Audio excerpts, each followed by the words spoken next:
আজকে আমি মনে করি যে আমরা যারা মুসলমান, আমরা মহৎ একটি কাজ করতে যাচ্ছি।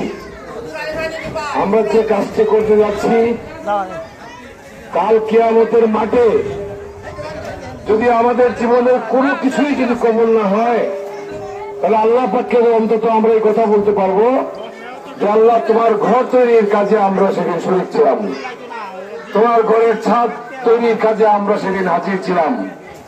অন্তত সেদিন সেই কাল কিয়ামতের মাঠে আল্লাহকে জবাব দেওয়ার জন্য আজকের এই অনুষ্ঠানটা একটা ওসিলা হতে পারে আমাদের নাজাতের জন্য। আজকে যারা কষ্ট করে এখানে এসেছেন, আল্লাহ পাক হয়তো সবাইকে তৌফিক দেন নাই।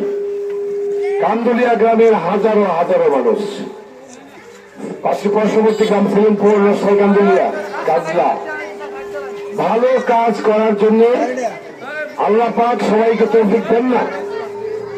আজকে তাদেরকে তৌফিক দিয়েছেন, আমরা যারা এসেছি, আমরা এমন একটি ভালো কাজ আমরা শরীক হতে পেরেছি। আমি বিশেষ করে সকলকে অনুরোধ করব, আজকের যে সময় এবং যুগ, আমরা চায়ের দোকানে বসে প্রতিদিন 50 টাকা, 100 টাকা, 150 টাকা, 200 টাকা কিন্তু চায়ের দোকানে আমরা এই পান, বিড়ি, সিগারেট খেয়ে আমরা কিন্তু শেষ করে ফেলি।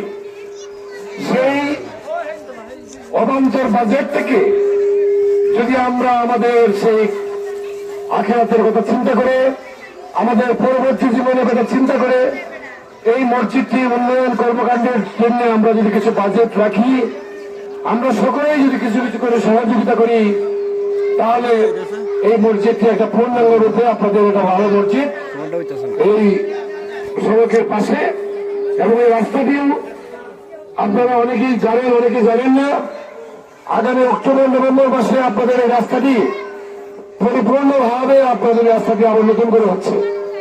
এটার জন্য সরকার 3 কোটি টাকা বাজেট দিয়েছে। আগামী অক্টোবর নভেম্বরে কাজ ধরবে, আপনাদের এই কষ্টটা লাঘব হবে ইনশাআল্লাহ। তো এই রাস্তার পাশে এই মসজিদটি সুন্দর হোক, এটা আমরা প্রত্যাশা করি, আপনারা ইনশাআল্লাহ প্রত্যাশা করেন। যারা আছেন সবাইকে আমি আবারও এবার তো আহ্বান জানাবো, যার যার জায়গা থেকে আপনারা অবশ্যই এই মসজিদের জন্য প্রাণ খুলে আপনারা দোয়া করবেন এবং দান করবেন।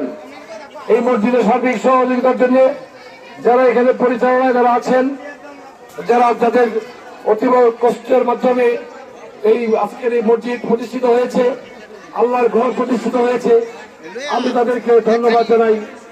আমি বিশেষ করে আমার সৌভাগ্য